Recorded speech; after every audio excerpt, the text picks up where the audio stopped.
किसान साथियों, स्वागत है आप सभी का एक बार फिर से मालवा की खेती यूट्यूब चैनल पे। जैसा कि किसान साथियों आप जानते हैं कि शीघ्र ही सोयाबीन की फसल का बुआई का समय आने वाला है। सोयाबीन की बुआई करने से पहले हम सोयाबीन का बीजोपचार करते हैं, फंगीसाइड से करते हैं, इंसेक्टिसाइड से करते हैं और कल्चर से करते हैं। किसान साथियों, आप भी एफआईआर पद्धति से ही बीज उपचार करते होंगे और बीज उपचार करना कितना महत्वपूर्ण है ये मैंने पिछले एक वीडियो में बता रखा है। किसान साथियों, आज मैं आपको इस वीडियो में एक ऐसी जानकारी देने जा रहा हूँ जो शायद आपको पता ना हो, और यदि आपको ये पता है तो बहुत ही अच्छी बात है। किसान साथियों, जैसा कि आप जानते हैं कि फसलों को विभिन्न प्रकार से पोषक तत्व उपलब्ध कराने के लिए हम खाद या फर्टिलाइज़र का प्रयोग करते हैं। जैसा कि 16 से 17 प्रकार के पोषक तत्वों को पौधों की आवश्यकता होती है, उनका सही काम सुचारू रूप से चले इसके लिए हम ज़मीन में विभिन्न प्रकार के खाद देते हैं और विभिन्न प्रकार के फर्टिलाइज़र देते हैं। विभिन्न प्रकार की केमिकल का यूज़ करके हम अपने फसलों में पोषक तत्वों की पूर्ति करते हैं। लेकिन किसान साथियों, शायद आप ये बात जानते हो या ना जानते हो कि जो भी हम खाद या फर्टिलाइज़र देते हैं पौधे उसे सीधा ग्रहण नहीं करते हैं। पहले कुछ ज़मीन में जो बैक्टीरिया मौजूद होते हैं उन पोषक तत्वों को घुलनशील अवस्था में लाते हैं, उसके बाद वो पौधे को अवेलेबल होते हैं। जैसे एक उदाहरण द्वारा मैं आपको समझाऊं कि यदि हम खाना खाते हैं तो डायरेक्ट हमारे सामने यदि एक गेहूं से भर कर एक कटोरी रख दी जाए तो क्या हम उसको खा सकते हैं या वो हमारे खाने के काबिल हैं? जी बिल्कुल नहीं।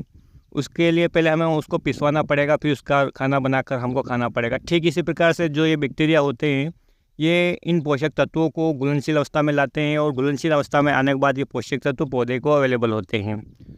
क्योंकि किसान साथियों, पहले इतने केमिकल का प्रयोग नहीं होता था जिसके कारण कि ये बैक्टीरियाओं की संख्या हमारे खेतों में अधिक थी। लेकिन जैसा कि आप भी जानते हैं कि अब हम ज़मीन के माध्यम से भी फंगीसाइड का भी प्रयोग कर रहे हैं, इंसेक्टिसाइड का भी प्रयोग कर रहे हैं, बैक्टीरियासाइड का भी प्रयोग कर रहे हैं, जिसके कारण इन बैक्टीरिया की जो संख्या है वो कम हो गई हैं। जो विभिन्न प्रकार के पोषक तत्व होते हैं इनको घुलनशील अवस्था में लाने के लिए भी अलग अलग प्रकार के बैक्टीरिया कार्य करते हैं। जैसे नाइट्रोजन के घुलनशील अवस्था में लाने के लिए जो राइजोबियम बैक्टीरिया होता है और फास्फोरस को घुलनशील अवस्था में लाने के लिए फास्फोरस गोलक बैक्टीरिया होते हैं, पोटेशियम सोल्यूबल बैक्टीरिया होते हैं। इस प्रकार से अलग अलग पोषक तत्वों को रिलीज़ करने के लिए किसान साथियों इन बैक्टीरियाओं की मदद की आवश्यकता होती है। लेकिन जैसा कि मैंने आपको बताया कि विभिन्न प्रकार के केमिकल का प्रयोग करने से हमारे ज़मीन में इन बैक्टीरियाओं की जो संख्या है वो कम हो गई है, जिसके कारण कि हमारे द्वारा दिए गए खाद का पूरा फ़ायदा हमें देखने को नहीं मिल रहा है। क्योंकि एक काम को मान लीजिए, किसी काम को 10 मज़दूर 2 घंटे में करते हैं और मज़दूर बहुत कम रह चुके हैं तो निश्चित रूप से उस काम को करने में अधिक समय लगेगा, और अधिक समय लगेगा तो निश्चित रूप से कि वो काम धीमी गति से होगा और तब तक हमारी जो फसल की उम्र है वो कम होती जाएगी, फसल बड़ी होती जाएगी। परिणाम स्वरूप फसल को सही समय पर सही पोषक तत्वों की पूर्ति नहीं हो पाएगी।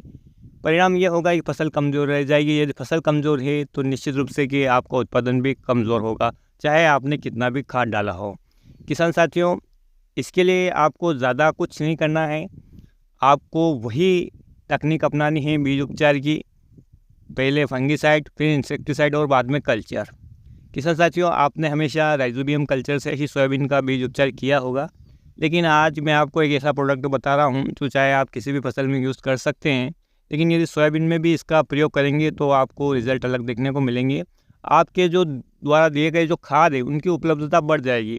यानी आपने 50 किलो खाद दिया है तो यदि हम इन बैक्टीरिया का प्रयोग ना करें तो उसमें से हमें 30 किलो खाद लगेगा, 20 किलो खाद हमारा व्यस्त पड़ा रहेगा। और यदि हम इन बैक्टीरियाओं का प्रयोग कर लेते हैं तो हमारा 50 में से 45 किलो खाद हमारे फसल को लगेगा और 5 किलो लीचिंग के माध्यम से ही व्यर्थ हो जाएगा। तो यानी हमें फ़ायदा है और खर्चा कुछ ज़्यादा नहीं है किसान साथियों, 50 रुपये प्रति एकड़ का खर्चा है और 1 लीटर की ये दवा मिलेगी आपको 200 रुपये में। 50 रुपये प्रति एकड़ का खर्चा कोई ज़्यादा नहीं है और आपका फ़ायदा ये होगा कि आपकी जो खाद की मात्रा है वो कम लगेगी और जो भी खाद आप डालेंगे उसका पूरा का पूरा फ़ायदा मिलेगा। इसके लिए आप किसान साथियों पहले फंगीसाइड से बीज को उपचार कर लें, फिर इंसेक्टिसाइड से बीज को उपचार कर लें, उसके बाद आता है इस कल्चर के द्वारा।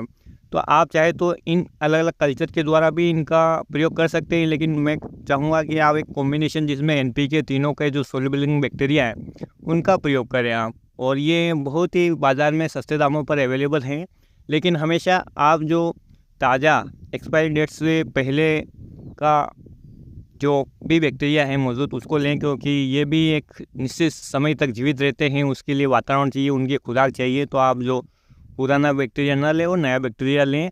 और यह बाज़ार में आपको अलग अलग कंपनियों के अलग अलग नाम से मिल जाएंगे। लिक्विड फार्म में मिलेगा, ठोस फार्म में मिलेगा। तो आप लिक्विड फार्म में ले लीजिए किसान साथियों, और बहुत ही बढ़िया प्रोडक्ट है। एक जो इफको कंपनी है उसका, इसको NPK कंसोर्टिया के नाम से जानते हैं। और इसकी 250 मिलीलीटर मात्रा 50 किलो बीज के लिए पर्याप्त है। इसके लिए किसान साथियों आप फंगिसाइड, इंसेक्टिसाइड के बीज उपचार के बाद बीजों को सुखाकर जब 250 मिलीलीटर इन जो ये तरल कंसोर्टिया है इसको 2 लीटर पानी में मिला के फिर उस पानी से आप 50 से 60 किलो बीज उपचारित कर ले और छाया में सुखा के फिर आप उन बीजों की तुरंत बुआई करें। निश्चित रूप से आपके खेत में जब ये बैक्टीरिया चले जाएंगे तो ये जो भी पोषक तत्व अघुलनशील अवस्था में आपके खेत में पड़े हैं उनको घुलनशील अवस्था में ले आएंगे और पौधे को अवेलेबल कराएंगे।